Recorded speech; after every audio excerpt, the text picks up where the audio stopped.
Hi hello എല്ലാവർക്കും Italian രുചിയിലേക്ക് സ്വാഗതം. ഇന്ന് നമുക്ക് കണ്ണൂർ സ്റ്റൈലിൽ ഒരു കല്ലുമ്മക്കായ് ബിരിയാണി എങ്ങനെ തയ്യാറാക്കാമെന്ന് കണ്ടു നോക്കാം. കല്ലുമ്മക്കായ് ബിരിയാണിക്കായി തയ്യാറാക്കുന്നത് ഒരു സ്പെഷ്യൽ മസാലയാണ്, അതാണ് ബിരിയാണിയുടെ മുഞ്ച്. അപ്പോൾ കല്ലുമ്മക്കായ് വെച്ച് ഇങ്ങനെ ചെയ്ത് വിളമ്പുമ്പോഴാണ് ഈ ബിരിയാണിയുടെ ടേസ്റ്റ് ഒന്നും കൂടെ കൂടുതലായിട്ട് തോന്നുന്നത്. ഇനി ഈ ടേസ്റ്റി ആയിട്ടുള്ള ബിരിയാണി എങ്ങനെ തയ്യാറാക്കാമെന്ന് കണ്ടു നോക്കാം. ഇനി നമ്മൾ ആദ്യം ചെയ്യുന്നത് ബിരിയാണിയിലേക്ക് ആവശ്യമായിട്ടുള്ള കല്ലുമ്മക്കായ ഒന്ന് തയ്യാറാക്കുകയാണ്. ഇതിപ്പോൾ നമ്മൾ എടുത്തിരിക്കുന്നത് കല്ലുമ്മക്കായ നല്ലതുപോലെ കഴുകി വൃത്തിയാക്കി ഒന്ന് വേവിച്ച് അതിനകത്തെ ഇറച്ചി മാത്രമായിട്ട് എടുത്തിരിക്കുന്നത്. തിരുമിയെടുക്കാൻ ആവശ്യമായി ഇതിലേക്ക് 1/4 ടീസ്പൂൺ മഞ്ഞൾപ്പൊടി, കൂടെ തന്നെ തിരുമിയെടുക്കുന്ന സമയത്ത് ആവശ്യമുള്ള എരിവും നല്ല കളറും ലഭിക്കുന്നതിനായി 1 ടീസ്പൂൺ കാശ്മീരി ചില്ലി പൗഡറും കൂടെ 1/2 ടീസ്പൂൺ മല്ലിപ്പൊടിയും കൂടെ ചേർത്ത് കൊടുക്കാം. ശേഷം ഇതെല്ലാം നല്ലതുപോലെ തിരുമി യോജിച്ച് കിട്ടാനായിട്ട് 2 ടീസ്പൂൺ വെജിറ്റബിൾ ഓയിലും അരമുറി നാരങ്ങയുടെ നീരും കൂടിയാണ് ചേർക്കുന്നത്. ഏകദേശം ഒരു 2 ടീസ്പൂൺ നാരങ്ങ നീരാണ് ചേർത്ത് കൊടുത്തിരുന്നത്. ഇപ്പോൾ ചേർത്ത് കൊടുത്ത മസാലകളെല്ലാം ഒന്ന് തിരുമി എടുത്തിരിക്കുകയാണ്. ഇനി ഇതൊരു ചൂടായിരിക്കുന്ന പാനിലേക്ക് നമുക്കൊന്ന് ഫ്രൈ ചെയ്തെടുക്കാം. ഫ്രൈ ചെയ്യാൻ ആവശ്യമായിട്ടുള്ള ഓയിലൊന്ന് ഒഴിച്ചു കൊടുക്കുക. ഈ ഒരു സമയത്ത് ഞാൻ വെജിറ്റബിൾ ഓയിലാണ് ഉപയോഗിച്ചിരിക്കുന്നത്. ഈ വെജിറ്റബിൾ ഓയിലിന് പകരമായിട്ട് നിങ്ങൾക്ക് നെയ്യിലാണെങ്കിലും വറുത്തെടുക്കാം.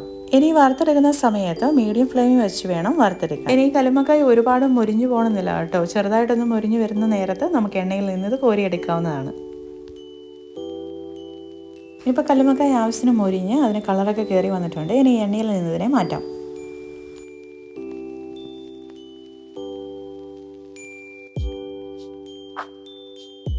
ഇനി മുരിഞ്ഞിരിക്കുന്ന കല്ലുമ്മക്കായ ചേർത്ത് ബിരിയാണിക്ക് ആവശ്യമായിട്ടുള്ള ഗ്രേവി തയ്യാറാക്കാം.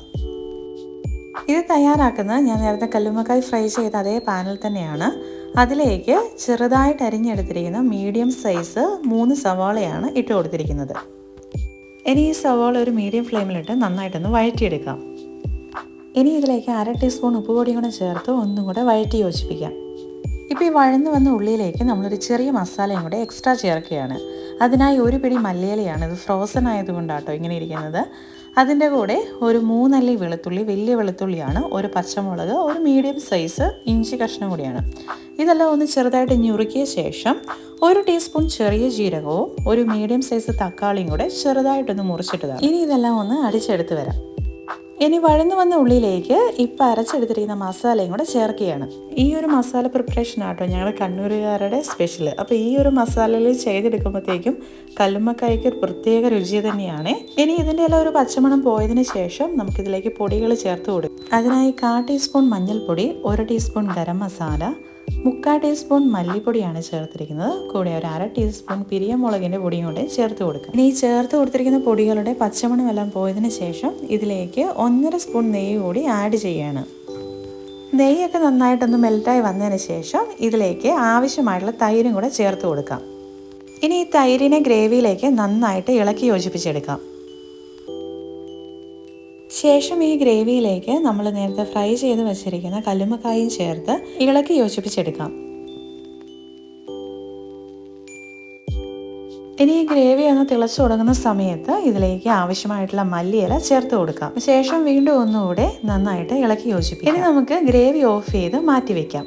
ഇനി നമുക്ക് ബിരിയാണി റൈസ് തയ്യാറാക്കിയെടുക്കാം. അതിനായി 2.5 കപ്പ് കൈമ റൈസ് ആണ് എടുത്തിരിക്കുന്നത്. അതിലേക്ക് വെള്ളം ഒഴിച്ച് ഒന്ന് കുതിരാനായിട്ട് മാറ്റി വെക്കുകയാണ്. ഇനി ഇത് തയ്യാറാക്കാൻ ആവശ്യമായിട്ടുള്ള പാത്രത്തിലേക്ക് നെയ്യ് ഒഴിച്ചു കൊടുത്തിരിക്കുകയാണ്. ശേഷം ഇതിലേക്ക് സ്പൈസസ് എല്ലാം ചേർത്ത് കൊടുക്കാം. ഇനി ഇതെല്ലാം ചെറുതീയിലിട്ട് ഒന്ന് ഇളക്കി കൊടുത്തുകൊണ്ടിരിക്കാം. ചെറുതായിട്ടൊന്ന് മൂത്ത് തുടങ്ങുമ്പോൾ ഇതിലേക്ക് ചതച്ച് വെച്ചിരിക്കുന്ന ചെറു കഷ്ണം ഇഞ്ചി, വെളുത്തുള്ളി, പച്ചമുളക് ഇതെല്ലാം കുറേശ്ശെ ചേർത്ത് കൊടുത്താൽ മതി. അതിൻ്റെ കൂടെ ഒരല്പം സവാള അരിഞ്ഞതും കൂടിയാണ് ചേർത്ത് കൊടുത്തിരിക്കുന്നത്. ഇപ്പോൾ ഈ ചേർത്ത് കൊടുത്തതിൻ്റെ പച്ചമണം പോയതിന് ശേഷം ഇതിലേക്ക് ആവശ്യമായിട്ടുള്ള ചൂടുവെള്ളം ഒഴിച്ചു കൊടുക്കാം. ഇതിലേക്ക് ഞാൻ വെള്ളം എടുത്തിരിക്കുന്നത് 1 ഗ്ലാസ് അരിക്ക് 1.5 ഗ്ലാസ് വെള്ളം എന്ന പരുവത്തിലാണ്. ഇനി ഇതിലേക്ക് 1.5 ടീസ്പൂൺ നാരങ്ങ നീരാണ് ചേർക്കുന്നത്. നമ്മുടെ റൈസിന് നല്ലൊരു ടേസ്റ്റ് കിട്ടാനും കുഴഞ്ഞു പോകാതിരിക്കാനും വേണ്ടിയിട്ടാട്ടോ ഇത് ചേർക്കുന്നത്. ഇനി നമുക്കിതിലേക്ക് ബിരിയാണിയുടെ അരി ഇട്ട് കൊടുക്കാം. അരി നമ്മൾ നല്ലതുപോലെ കഴുകി ഒന്ന് വാരി ഇതിനകത്ത് വെള്ളം വലിഞ്ഞതിന് ശേഷമാണ് ഇപ്പോൾ ഇട്ട് കൊടുക്കേണ്ടത്. ഇനി ബിരിയാണിയിലേക്ക് ആവശ്യമായിട്ടുള്ള ഉപ്പ് പൊടി ചേർത്ത് കൊടുക്കാം. ഞാൻ ഏകദേശം 1.25 ടീസ്പൂൺ ഉപ്പ് പൊടിയാണ് ചേർത്ത് കൊടുത്തിരിക്കുന്നത്. ശേഷം ഇതിൽ ചെറുതായിട്ട് തിള വരുന്ന സമയത്ത് ഫ്രൈ ചെയ്ത് വെച്ചിരിക്കുന്ന അണ്ടിപ്പരിപ്പും ഉണക്കമുന്തിരിയും അതിൻ്റെ കൂടെ സവാളയും ഇതെല്ലാത്തിൽ നിന്നും ഒരു ചെറിയ പിടി ഒന്ന് ഇതിലേക്ക് ഇട്ട് കൊടുക്കുകയാണ്. ഇനി ഇതെല്ലാം ചേർത്ത് കൊടുത്ത് റൈസ് നല്ലതുപോലെ ഇളക്കി യോജിപ്പിച്ച് ചെറു തീയിൽ മൂടി വെച്ചൊന്ന് വേവിച്ചെടുക്കാം.